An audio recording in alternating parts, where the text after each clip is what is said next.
Assalamualaikum warahmatullahi wabarakatuh. Dulur-dulur Sripo, luar biasa. Pagi ini kita kedatangan tamu, Ketua Bapilu Pimda PKN Sumatera Selatan, Bapak Al-Bahori. Assalamualaikum Pak, selamat pagi. Waalaikumsalam. Apa kabar pagi ini, sehat? Alhamdulillah sehat walafiat. Ya. Topik dari podcast Tamu Sripo pagi ini adalah masih tentang politik. Yang pertama adalah keluarnya Mas Anas Urbaningrum, apakah mempengaruhi peta politik baik di PKN maupun di tingkat nasional. Kita langsung aja deh, kita ngobrol dengan ahlinya ini, Pak Al-Bahori. Pak Al-Bahori, kita tanya awal dulu. Sekarang ini kan sedang proses pendaftaran Bacalek PKN. Sejauh ini, bagaimana kesiapan Bacalek PKN dan juga proses pendaftarannya, Pak? Ya, baik. Terima kasih Bung Hadi. Sebagai partai yang baru ya, kita sudah antisipatif di dalam menyiapkan para bacalek, baik di tingkat provinsi, tingkat DPR RI maupun tingkat kabupaten kota. Nah, saat ini masuk fase pendaftaran. Pendaftaran, ya. Dan mudah-mudahan ya kami bisa mencapai sesuai dengan apa perencanaan yang kami lakukan ya, di mana para kader sudah melakukan pendaftaran pada sistem kami Nusantara Memanggil ya, dan sudah 75% lah ya. 75% Pak? Ya, 75% ya pada fase pendaftaran. Dan pada fase kedua itu adalah dari tanggal 1 Mei sampai dengan 14 Mei itu fase pengajuan ke Silon. Ya. Nah, saat ini para kader kami sudah mempersiapkan ya persyaratan administratif, apakah itu ijazah yang dilegalisir, SKCK, kartu kesehatan dan sebagainya, itu kita lakukan secara kolektif untuk lebih memudahkan para bacalek di dalam melakukan proses untuk kelengkapan administrasi. Gitu. Proses pendaftaran KPU yang sekarang ini, Pak, dengan sistemnya yang baru, menyulitkan nggak terhadap bacalek? Saya kira itu lebih efektif ya. Lebih efektif karena kita yang penting kita tetap full konsen di dalam melakukan mengupload tadi. Mengupload ke sistem, terutama untuk persyaratan administratif, dan yang tidak kalah penting adalah keterwakilan kalangan perempuan 30%.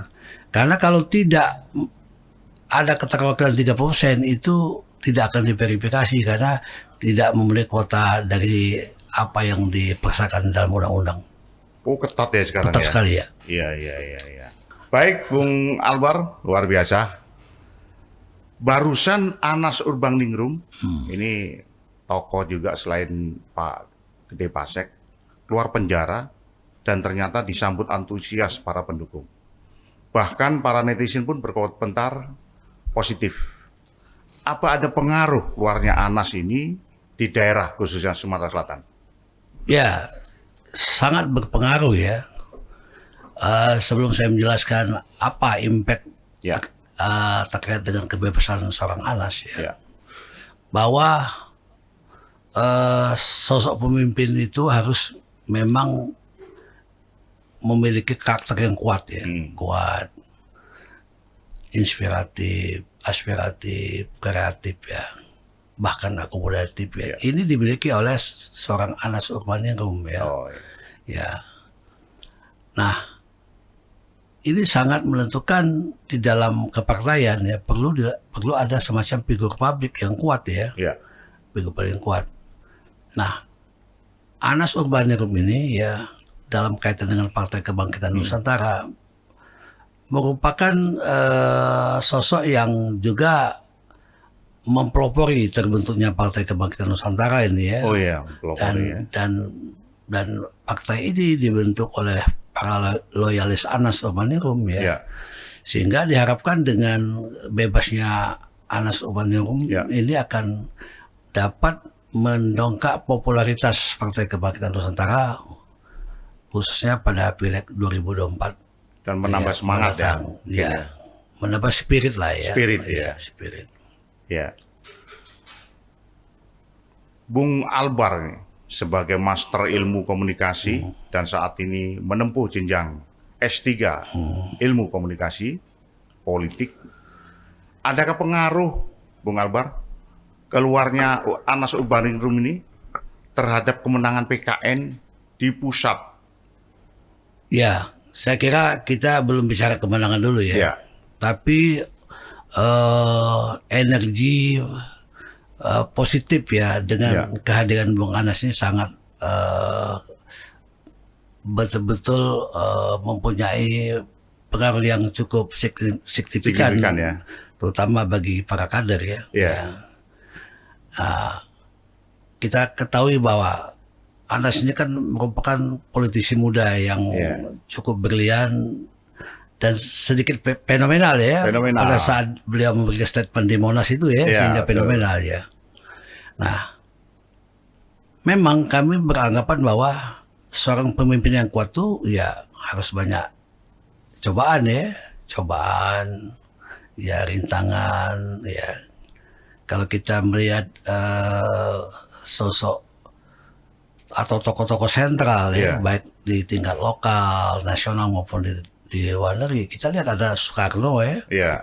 Soekarno itu ya saya kira keluar masuk penjara dan bahkan dia pernah di penjara Sukamiskin ya, tahun 1930-an dan menempati kamar 233. Bahkan waktu itu oleh pemerintah Belanda dia tidak boleh melakukan percakapan politik. Nah itu kalau kita bicara tokoh sentral, ada Muhammad Nasir, Muhammad Tarum ya. Nah kalau kita kembali keluar negeri, ada tokoh apartheid yang pernah dipenjara 27 tahun ya. Mandela itu ya, dan akhirnya beliau menjadi presiden Absal. Nah agak tetangga dikit ada namanya Anwar Ibrahim ya. Malaysia. Perdana Menteri Malaysia yang pernah juga dipenjara dalam kasus sodomi dan korupsi 15 tahun. Tapi pada akhirnya saat ini mereka menikmati hasilnya menjadi Perdana Menteri Malaysia. Nah inilah yang kami lihat sosok Anas Urbaningrum ya, di mana beliau banyak sekali berkecimpung dalam dunia politik, organisasi, pernah sebagai anggota KPU, ya sempat juga menjadi tokoh reformis juga ya, ketua Partai Demokrat, dan terakhir jadi ketum Partai Demokrat, dan pada akhirnya beliau kena kasus hukum ya. Nah saya kira memang untuk menjadi pemimpin yang kuat itu harus melampaui ujian-ujian dulu ya. Jadi ada pepatah bijak ya, tetaplah kuat karena hidup tidak akan berakhir hanya karena kegagalan dan kekecewaan ya, dan bahkan dibatalkan oleh seseorang. Nah itu. Jadi kalau kita melihat statementnya Bung Anas pada saat bebas dari lapas Sukamiskin ya, pernah berbicara ya, jangan pernah berpikir katanya gitu bahwa saya ini mati gitu ya. Mati membusuk. Mati membusuk. Nah itu sebagai seorang komunikasi saya melihat bahwa itu suatu statement yang bagus ya. Kalau dalam ilmu komunikasi itu Bung Hadi ada namanya high contact communication. High contact communication. Nah ini yang dilakukan oleh beliau, jadi membuat ambiguitas penafsiran ya. Jadi di satu sisi beliau pada kalimat mengatakan bahwa beliau tidak mati berjuang ya, di satu sisi yang lain menafsirkan seolah Anas akan membuat manuver-manuver politik baru sehingga dikhawatirkan timbul kegaduhan. Nah itu luar biasanya Bung Anas Urbaningrum bisa membuat ambiguitas penafsiran halayak. Gitu. Wes luar biasa ini Bung Albar ini analisisnya. Kira-kira Bung Albar sebagai pengamat komunikasi juga, Anas kan pernah bilang begitu keluar, ada yang menganggap saya mati membusuk. Apakah ucapan itu ditujukan oleh seseorang yang pernah bilang seperti itu ke dia? Ya, jadi saya kembali ke kata-kata bijak tadi ya. Tetaplah kuat. Karena hidup tidak akan berakhir ya. Hanya karena kegagalan, kekecewaan, dan atau seseorang yang membatalkan. Iya. Nah, itu jadi silakan pada saat beliau membuat statement pidato politik pada saat keluar lapas, ya silakan orang menafsirkan sendiri, ya kan? Ya kalau memang ada yang merasa dengan kata-kata statement Anas itu, ya mungkin silakan kan gitu ya. Yang jelas beliau mengatakan bahwa beliau tetap eksis ya. Boleh secara fisik ya terbelenggu, tapi secara ide gagasan pikiran beliau akan tetap maju dan memperjuangkan ya bagi keadilan bagi negara dan bangsa Indonesia ke depan gitu loh. Ya.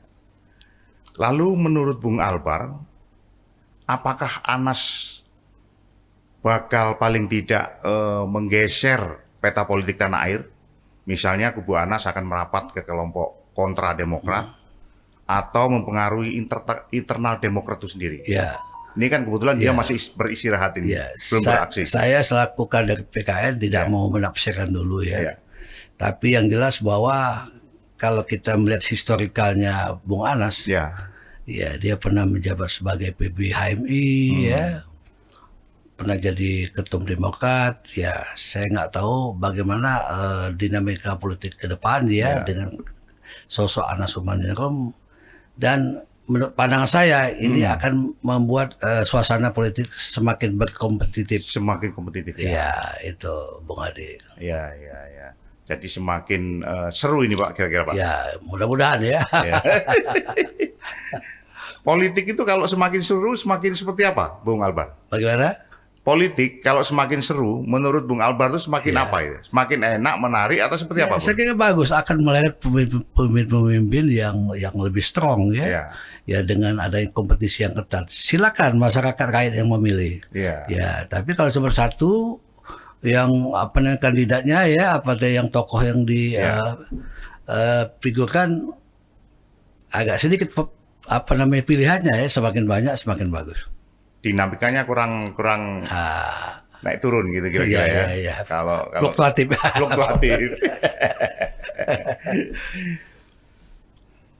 Bung Albar, selama ini sebelum Anas keluar atau setelah dia keluar, Bung Albar pernah ngobrol atau paling nggak berkomunikasi?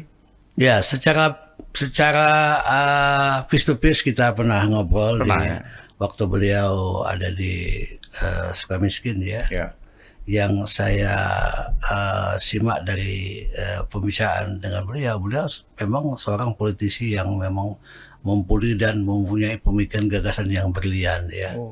Ini yang saya tangkap dengan pembicaraan dengan beliau waktu di Sukamiskin ya. Iya.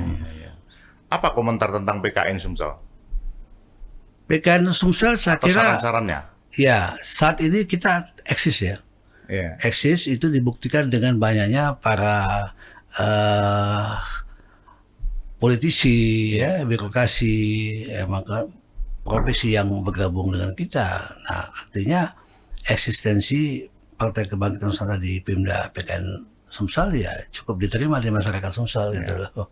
Ada saran-saran Mas Anas waktu itu?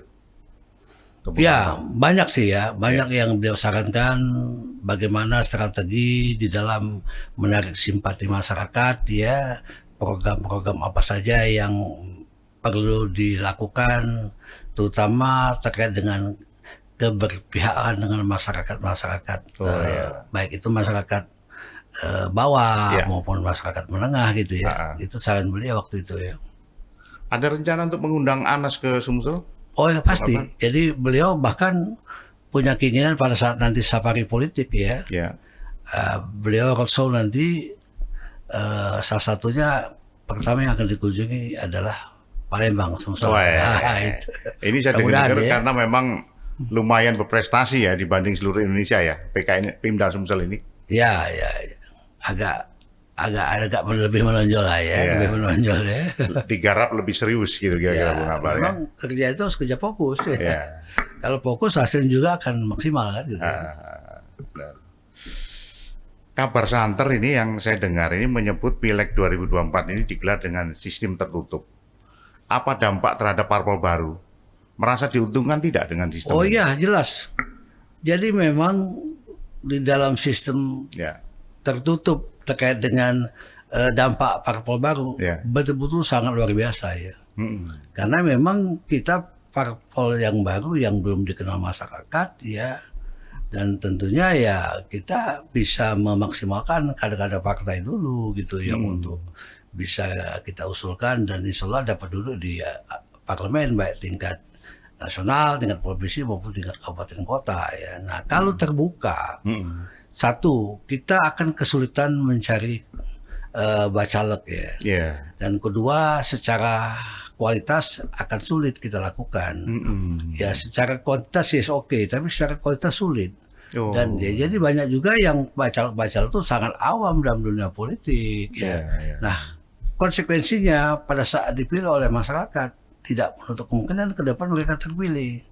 Tapi secara kualitas ya itu kualitas, integritas, loyalitas itu masih diragukan gitu loh keberadaannya nanti. Demikian. Sehingga kalau tertutup itu fokus ke parpolnya ya Bung ya?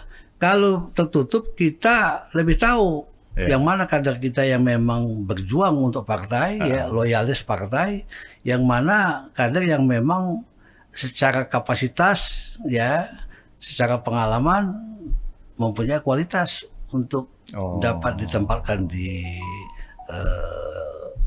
sebagai anggota parlemen ya. Jadi semakin optimis ini kira-kira, dan kalau itu sistem tertutup beneran ya. Optimis, yang jelas kalau tertutup kita tidak memaksimalkan ya, tidak perlu memaksimalkan alokasi kursi sesuai dengan dapil ya.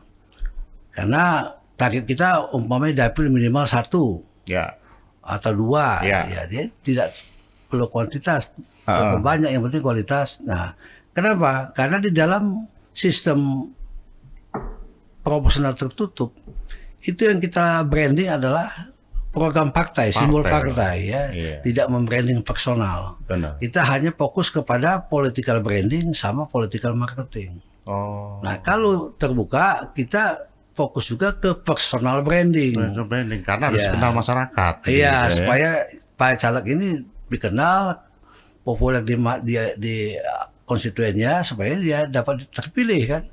Nah kalau tertutup cukup membranding simbol partai, bukan simbolnya saja, tapi apa marwah program platform partai di dalam melakukan keberpihakan ke masyarakat baik dalam berbagai aspek ya, ekonomi, hukum, ya budaya, sosial dan sebagainya. Demikian Bung Hadi. Mudah-mudahan nih dengan sistem tertutup ini bisa barangkali bisa aja merombak peta atau paling enggak klasemen dari partai ini. Saya selaku ketua Bapilu sangat optimistis gitu ya dengan adanya sistem proporsional tertutup, dan mudah-mudahan ini masih berproses ya. Belum ada keputusan final dari MK ya, mudah-mudahan.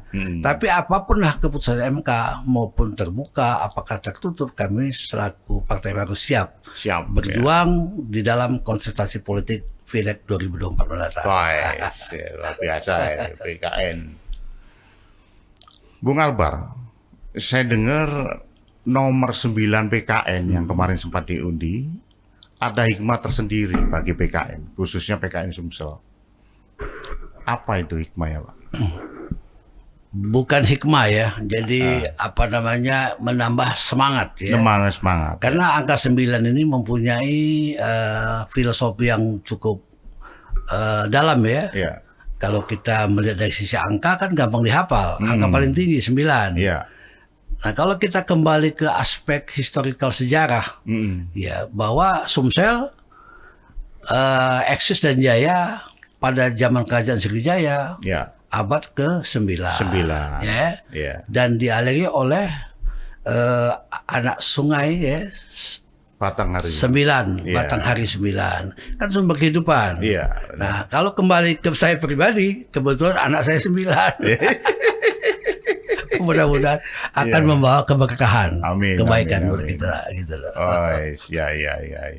Ini luar biasa ini, sampai angka pun main dihitung-hitungan ini sama Bung Albar.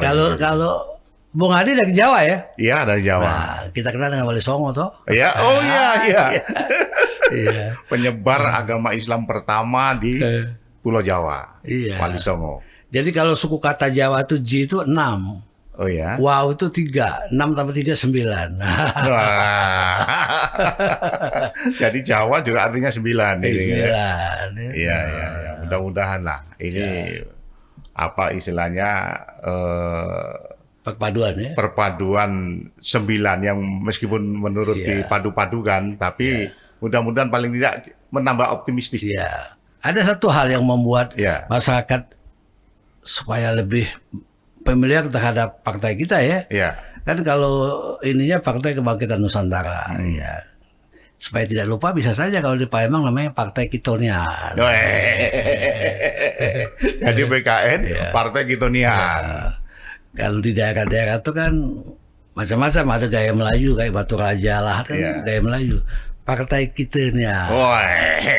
Kalau Mubah Partai Kuyong atau Kupeknya. Iya, iya, iya. Nah kalau di Komering Partai Kiainian. Ya, supaya masyarakat gampang mengingat. Mengingat ya. gitu ya. Oke. Dari sisi nama gampang mengingat, dari sisi angka tidak ada lagi angka paling tinggi kecuali 9. Nah, itu. Boys. Itu luar biasa itu.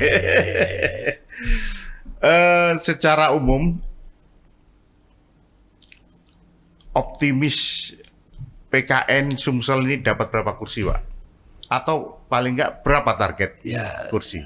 Kita menyadari sebagai partai baru ya, tidak usah muluk-muluk ya kan, dan tidak boleh juga pesimis. Iya, betul. Nah harapan kami di Sumsel ini minimal setiap dapil itu minimal 1 kader caleg yang bisa lolos.